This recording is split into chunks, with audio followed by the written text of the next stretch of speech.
2007 through 2014 Mercedes C300 vacuum pump, cam plugs, and PCV valve replacement. I'm Brian Eslick from How to Automotive, and I'm going to walk you through the steps of replacing those parts. We're going to get started by removing the air cleaner. So we're going to lift this front cover upwards and pull it up and out and off. Now we're going to remove the snorkels by pulling out like this on the left and right side. So you pull both snorkels off. Then we need to pull this hose off here that goes to the secondary air injection pump that draws in fresh air. And then at the back there's supposed to be a clip, so you're going to push that clip towards the firewall. Mine is missing. So then after that you're going to grab the left and right side of the air cleaner and you're going to pull upwards and then lift the whole air cleaner assembly out and set aside. Here are the part numbers for the vacuum pump, PCV valve, and the cam plugs. I will link up all these parts and part numbers in the description of the video. These are all factory replacement parts. So we're going to get started with the PCV valve. It's located on the passenger side on the right rear corner of the cylinder head. There is also one small cam plug here. So we're going to get started by pulling this vent line hose off. So you'll grab it and just kind of work it and pull it off. Now you're going to need a T30 Torx bit to remove the bolts on the PCV valve. One of the bolts is tight to get to, so I'm using a shallow bit and a ratchet here to get to it. If you don't have something like this shallow short one, you can use just a bit like this from a bit set and a 1/4 inch wrench, and you can put the bit in the bolt here and crack it free. And usually once you get these cracked free, a few threads, you can usually just spin them out by hand. Once you get the corner bolt out, then you can move over to the next bolt. It's a lot easier to get to. Once you get this bolt out, there's going to be one directly underneath it, and then there will be another one in the slightly lower on the left hand side. Once you get the 4 bolts removed, you can just pull the PCV valve off like this and then set it aside.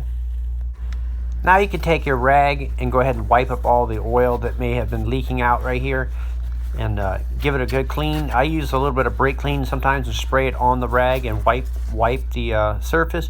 And I use a mirror to make sure that the surface is good and clean and nothing in between the mating surface and your new part. So if you look at the new PCV valve in this hole here is how large it is, or this new one will expand around the end of the cam. So we're going to go ahead and pull out all of our little plugs like this, and then we're going to position the new PCV valve in place, and you just push it on and it'll kind of pop on there, and then you can go ahead and start the 4 bolts. So there's no room to get torque wrenches or anything like that in there, so you're going to run it into it's snug, and then you're going to give it about a 1/4 turn more like this, and that's about it. You remember you're tightening up on plastic parts, so you don't want to break it. So just tighten it up to it's snug and about a 1/4 turn more, and you're going to do that for all 4 bolts. Now you can go ahead and plug in the hose, the vent hose here. It just pushes on. Now we're ready to replace the cam plug right here to the right of the PCV valve. So what we're going to need is a flat blade screwdriver like this. You're just going to put it in between the block, the cylinder head, and the cam plug and give it a little twist like this. And once you get it coming out a little bit, then you can just pull it out with your fingers just like this. Now with a rag you can wipe out the mating surface here, get it all cleaned up, all the oil that may have been leaking right here, and get that all cleaned up. Now you're going to take your replacement cam plug and you're going to put a thin layer of silicone-based oil or grease on the O-ring that's built into it. Then you'll reposition it back into place. So you'll line it up with the hole here, and you want to press it in where it's all equal. You don't want it to cock left or right. So you'll get it lined up, and once you get it lined up, you just pull it in and press it in until it's fully flush all the way around the cam plug. And when it's fully seated in there, it's going to look like this. Now we're going to move over to the driver's side and remove the cam plug here and change it out. And it's going to be the same process. We're just going to take our flat blade screwdriver, put it in between the cam plug and give it a twist. Once you get it started coming out, then you can use your hands again and go ahead and finish pulling it the rest of the way out. Now you can clean the mating surface up with a rag. Put a little bit of silicone-based lubricant on the O-ring that's built onto it. Line it up with the hole in the back of the cylinder head and press it into position. Then you want to double check that it's flush in the cylinder head. Now we're ready to remove the vacuum pumps. First we're going to pull off this vacuum hose that's mounted on the side of the pump. So you just pull that hose off. Then we're going to take the actual brake booster hose that's mounted to the vacuum pump. There's 2 little tabs on the side that you're going to squeeze, one on the right and one on the left. So you'll squeeze those 2 tabs and then you'll pull the hose up and off.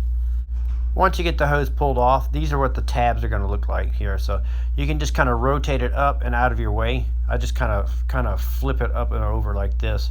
To make it easier to get to some of the bolts, we're going to pull this wire loom out from underneath this little clip here. So you're going to flare the clip open, and then you'll pull the wiring harness up on the other side like that. Now that gives us a little more access to get our hands back here to work with the bolts. So there's going to be a bolt right here that we're going to remove. There'll be a second bolt here, and then there's going to be a third bolt down below, and it's a blind, you cannot see it, so you have to do it all by feel. I like to use the new parts sometimes as a reference where the bolts are located.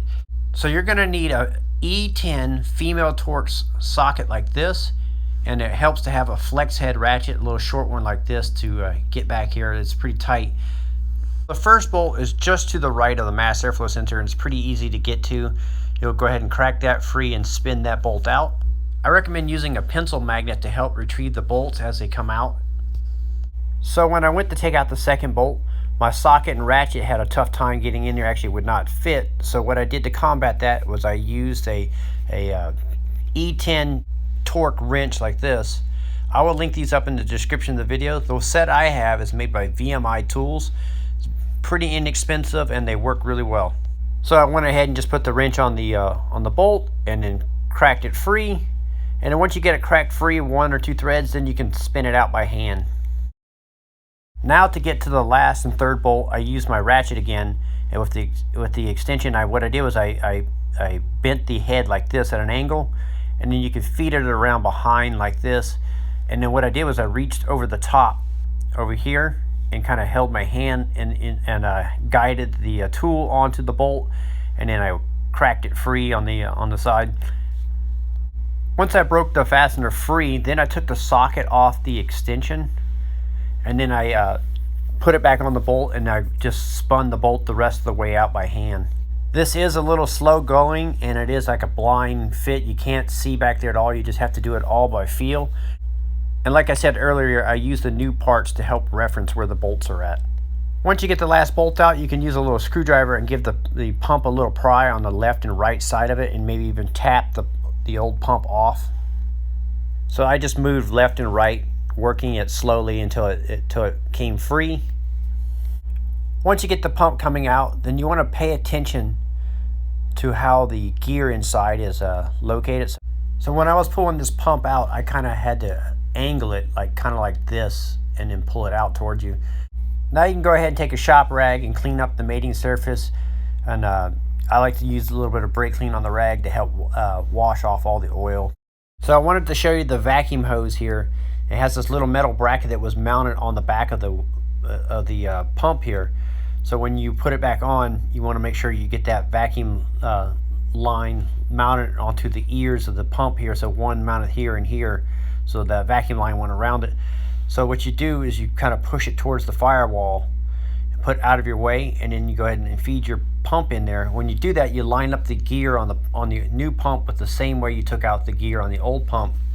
That way you're in the ballpark. And then when you go to put it back in, you'll angle it in there and put it in, and you'll have to twist it left or right to help line up the gear. So you're going to make sure the new O-ring is on the pump. It should be there. If not, it may have fallen off. Go ahead and put that on and remove the caps. Now with the gear lined up the same way as the old one, you can go ahead and take the new pump and feed it down into position, and then rotate it into position and pull it in until it seats. You may have to twist the pump left and right to get it to line up. You also may have to pull the pump in and out a few times and adjust the gear left or right to help get it to seat into the block here. So just take your time with it and don't force anything. Another tip for lining it up is also to use like a dental mirror like this, so you can use the mirror to help see the gear inside, and then you can turn the pump and line up the gear. Once you get it seated in there, then you're going to take the vacuum line here and put it in position. What I did was actually plug the vacuum line in and help line up the little bracket on the vacuum tube here.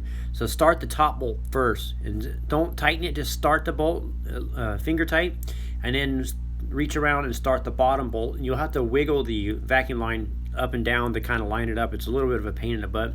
And then you can go ahead and start the top bolt, and I use my little magnet here to help get guide it in there. And once you got all the bolts started, then you can tighten them all down. You're going to tighten them all down till they're snug, and in about a quarter turn more.